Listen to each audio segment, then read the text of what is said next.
Bonjour à toi, cher ami. Est-ce que ça va bien?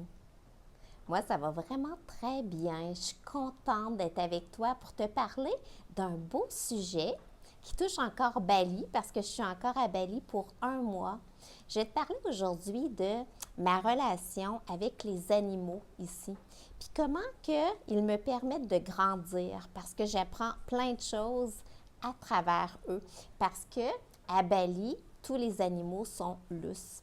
Puis la nature est vraiment très, très à l'honneur. Fait que c'est pour ça qu'on voit des animaux partout. Fait que je vais pouvoir te raconter un peu quel type d'animaux qu'on voit, puis qu'est-ce que moi, ça m'a fait vivre. Fait que je pense que cet épisode-là peut avoir de la valeur pour toi si tu penses venir à Bali ou à un autre endroit que c'est rempli de nature parce que tu vas avoir à cohabiter avec des animaux, c'est sûr, mais aussi que qu'est-ce que j'apprends par exemple avec un chien ou avec un singe? Ben moi, la vie utilise cet élément-là pour me faire apprendre des choses puis grandir, mais toi, ça va peut-être te faire des liens avec d'autres choses que tu vis parce que écoute, tu as peut-être déjà entendu que le voyage, c'est une grande école.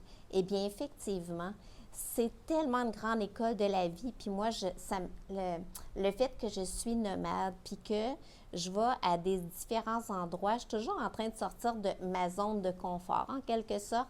Puis ça me fait tellement vivre toutes sortes de choses qui me permettent de développer des forces, développer une ouverture que je n'avais pas, développer une nouvelle façon de penser, une nouvelle interrogation, un nouveau questionnement. Puis c'est ça que je suis contente de partager avec toi. Fait que tu vois ici, je commence par mon petit animal préféré, c'est les singes. Parce que à Bali, il y a plein de singes. Puis ils sont beaux, puis moi, je les aime vraiment. Fait que tu vois, il y a des gens qui viennent puis qui ont peur des singes parce que les singes pourraient être agressifs, ils ont des dents de longues, puis ils s'en laissent pas imposer, puis ils sont très, très tannants. Mais moi, peut-être parce que je les aime tellement, on dirait que j'ai jamais peur d'eux, puis au contraire, ils me font rire à tous les jours. Puis, qu'est-ce qui est spécial à Bali, c'est que ils sont lousses, donc ils partagent la rue avec toi, tu vas les voir partout. Puis, ils sont habitués des humains. Ça veut dire qu'il va être assis, par exemple, il va en avoir un assis sur le trottoir, puis tu vas passer à côté, puis lui, ça ne lui dérange pas pantoute. Mais il y a aussi la forêt des singes que je t'invite vraiment à aller visiter. Parce que là, c'est différent.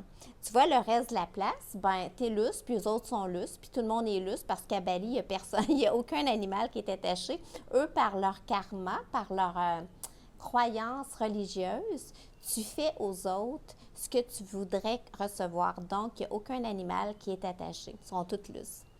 Mais quand tu vas dans la forêt des singes, il y a quelque chose de très unique, c'est que là, tu vas chez eux. C'est plus tout le monde est là. Non, tu rentres dans leur maison en quelque sorte.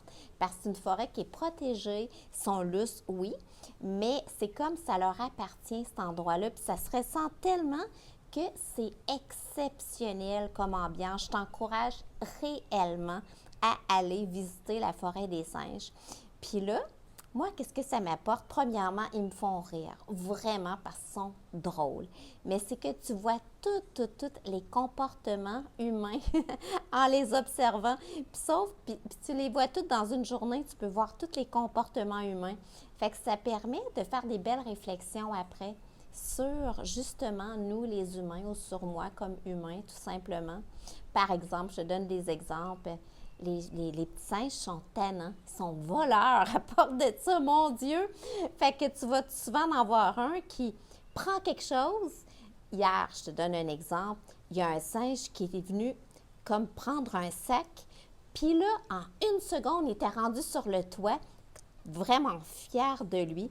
Puis là, il déchirait le sac comme pour aller, comme un petit garçon qui vient de faire un mauvais coup, puis qui s'est trouvé une cachette.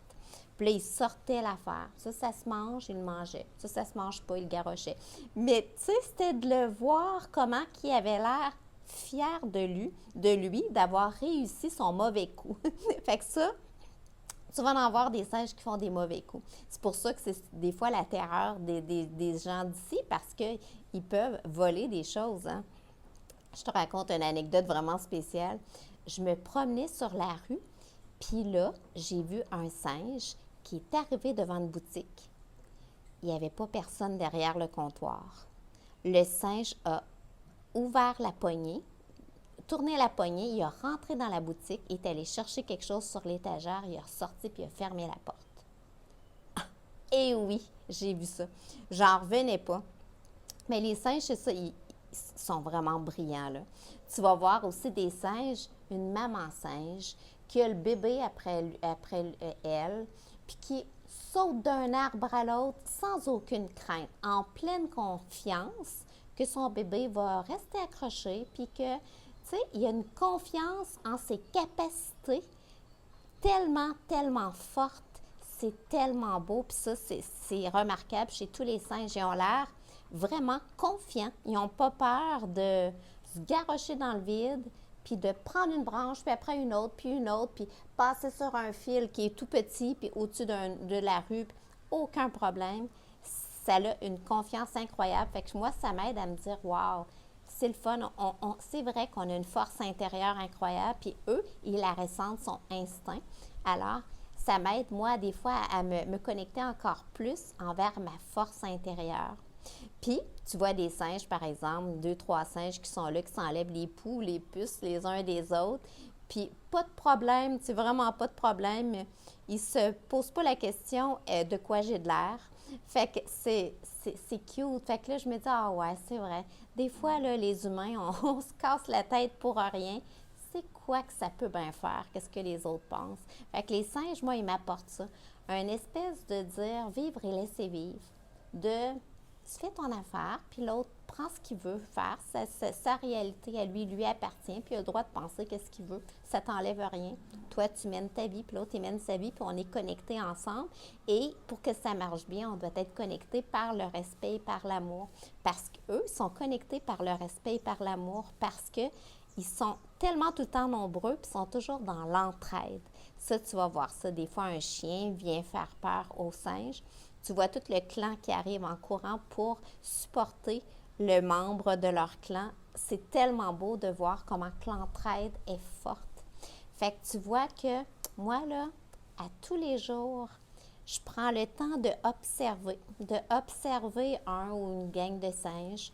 Puis, à chaque jour, ça m'emmène une belle réflexion qui me fait grandir. Fait que si tu viens à Bali, je t'encourage à avoir l'œil du débutant, là. Pas rien savoir, puis juste observer, de voir comment tu vas voir qu'ils nous apprennent plein, plein, plein de choses. Maintenant, les chiens.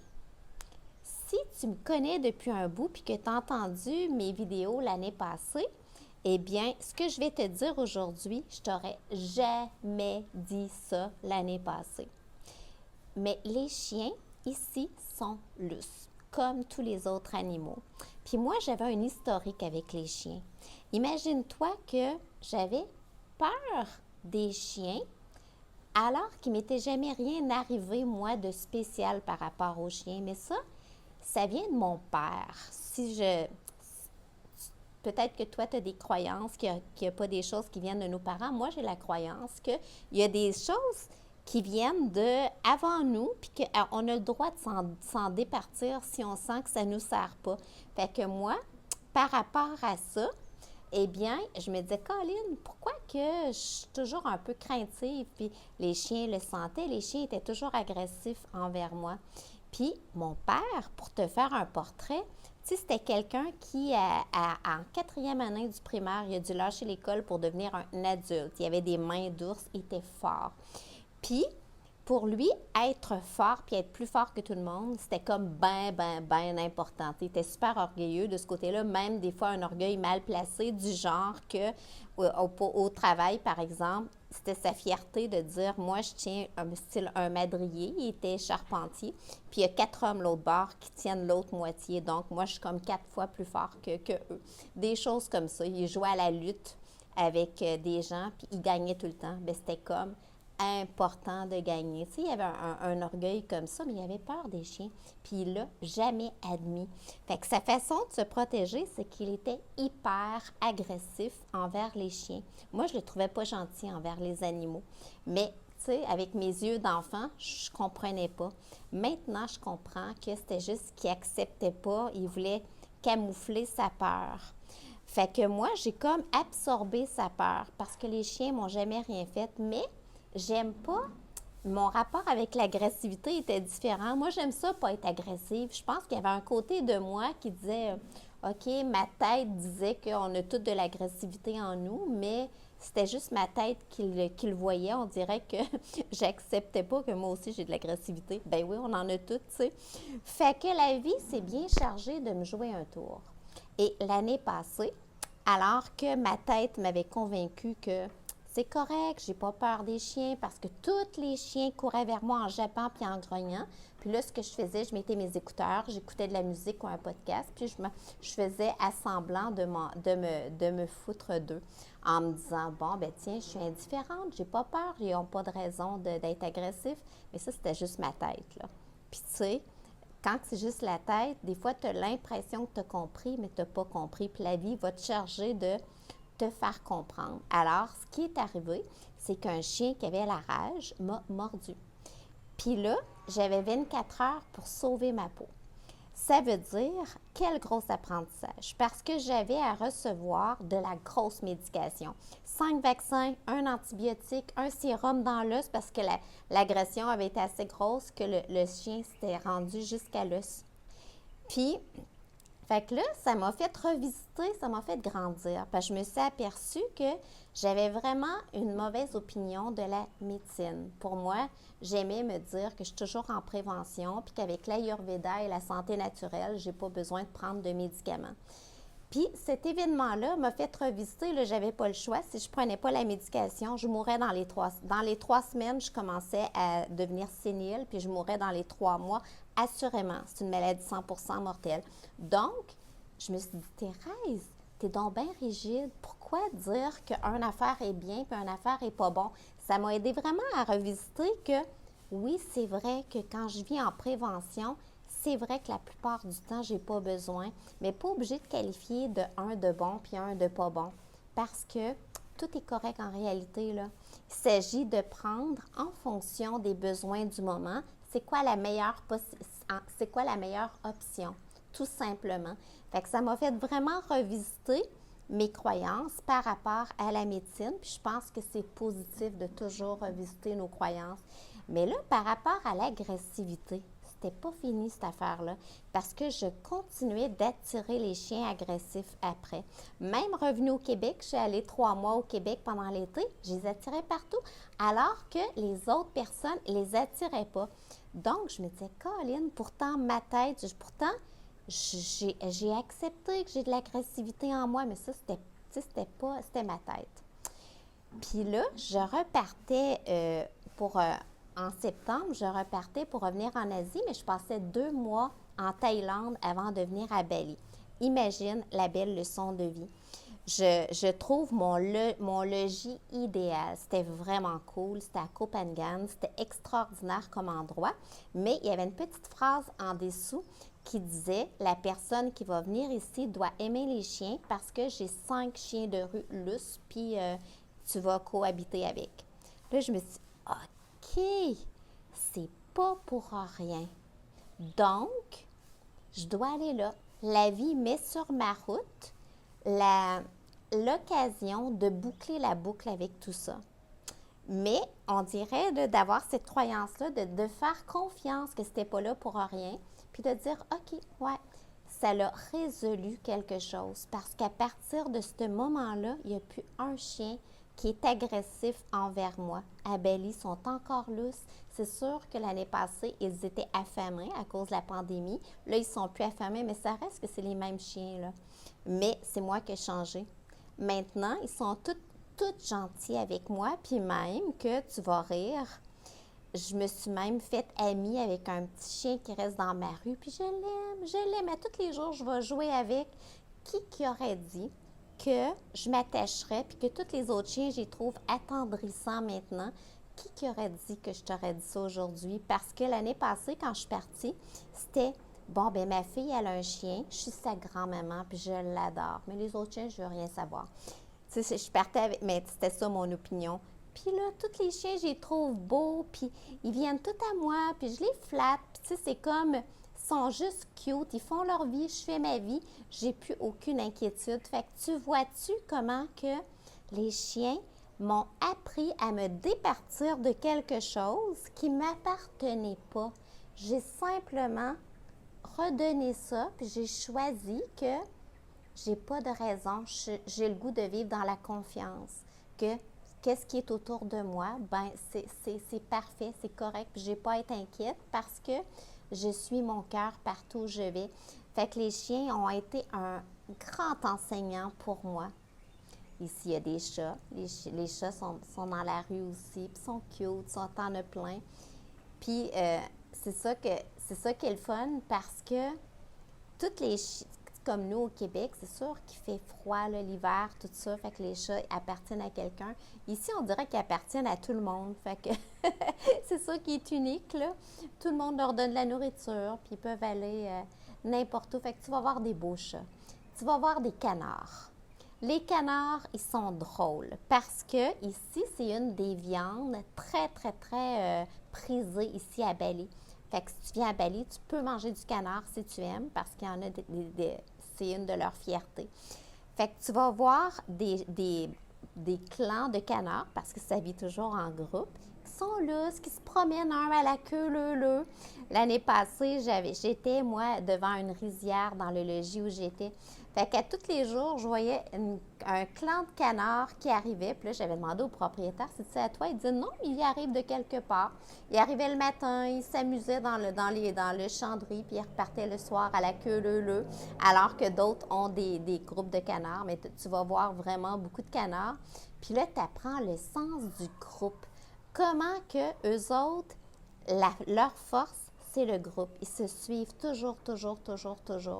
Ils sont vraiment mignons à observer. Fait que tu vas en voir. Puis là, moi, ça me fait dire, ouais, c'est vrai que la force du groupe est importante. Tu as juste à regarder les fourmis, comment c'est petit, mais ils sont toujours en grosse gang, puis ils réussissent à transporter des fois un insecte qui est 10 fois plus gros qu'eux par la force du groupe.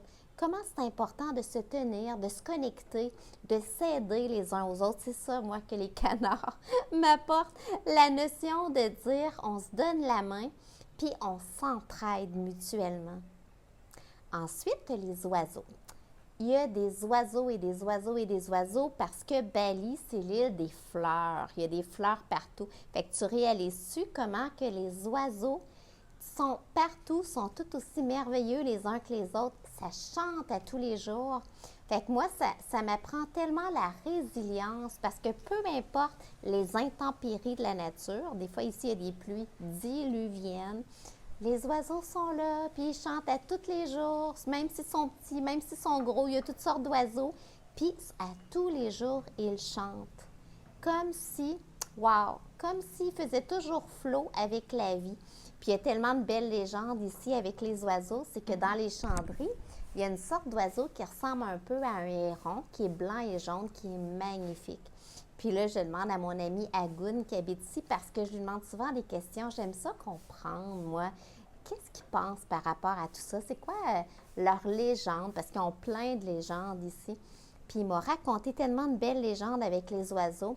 Imagine-toi, une légende qui est un peu triste quand même, là, mais imagine-toi qu'un jour, il y a 2000 personnes qui ont été tuées à cause de leur origine, à cause de leur orientation religieuse et tout ça.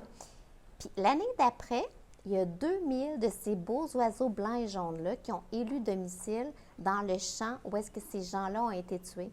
Puis ils ont resté là toute l'année. Puis depuis ce jour, ces oiseaux-là ont comme élu domicile à Bali. Il y en a dans toutes les champs-de-riz. Fait que pour eux, avec leurs croyances, c'est comme si ce serait ces gens-là qui ont été tués, qui se sont réincarnés dans ces beaux oiseaux-là. C'est une belle légende qui est dans leurs croyances. Fait que j'avais le goût de la partager parce que je trouve ça tellement beau comment que eux donnent des sens à tout ce qui arrive. Fait que pour eux, les oiseaux, c'est spécial, puis ils ont un attachement envers les oiseaux, puis je les comprends tellement. Fait que si tu viens à Bali, tu vas voir de magnifiques oiseaux. il y a des tortues. Puis les tortues, savais-tu que pour eux, ils symbolisent la chance. Puis moi, imagine-toi que à chaque année, je vis une expérience avec une grosse tortue. Ça fait 4-5 ans là, qu'à chaque année, il se passe quelque chose avec une grosse tortue. Soit une tortue qui me regarde. Puis bon, je te raconte une anecdote. C'est il y a 2 ans, je pense. J'étais en train de faire du yoga dehors. Puis l'endroit où j'étais, c'était comme entouré d'eau.